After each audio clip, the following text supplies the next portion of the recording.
Isa umanong malinaw na motibong politikal ang naging aksyon ng pamahalaan hinggil sa pagsuko kay dating Pangulong Rodrigo Duterte sa International Criminal Court o ICC. Ito ang naging pahayag ni Senator Amy Marcos nitong Martes sa isang media forum sa Senado. Ito ay kaugnay ng further findings kung tawagin ng senador, kaugnay ng mga pagdinig hinggil sa investigasyon sa pag-aresto ng ICC kay Duterte. Ayon kay Senator Marcos, tila may pattern bago ang pahayag ng administrasyon sa ICC kung saan muli niyang idiniin na tila nag-iba ang posisyon ng Pangulo hinggil sa panig nito sa ICC makaraang dumalo ang dating Pangulo sa Quad Committee hearing ng Kamara.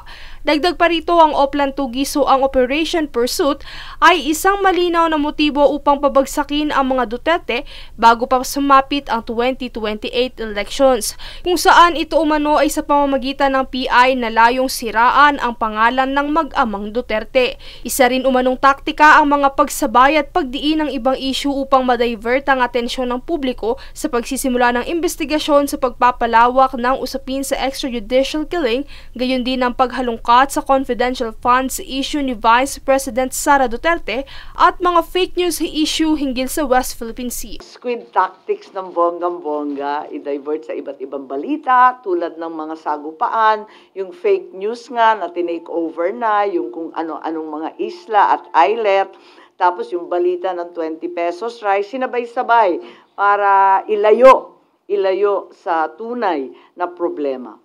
Samantala, bunsod ng mga detalyeng hindi pa rin malinaw at nangangailangan pa ng investigasyon, tila malayo pang maisara ang hearing sa ngayon. Kaugnay ng mga kaganapan, sinabi naman ng senadora na matagal na noong huling kita nila ng kanyang kapatid na si Pangulong Ferdinand Marcos Jr.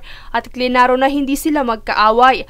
Paglilinaw niya, wala umano itong nilalabanan na kung sino man at wala ring pinapanigan kundi ang soberanya lamang ng Pilipinas at walang intensyon na i-destabilize ang administrasyon. Ang loob ko, ngunit ang akin lamang, kailanman hindi kami nag-away ng aking kapatid.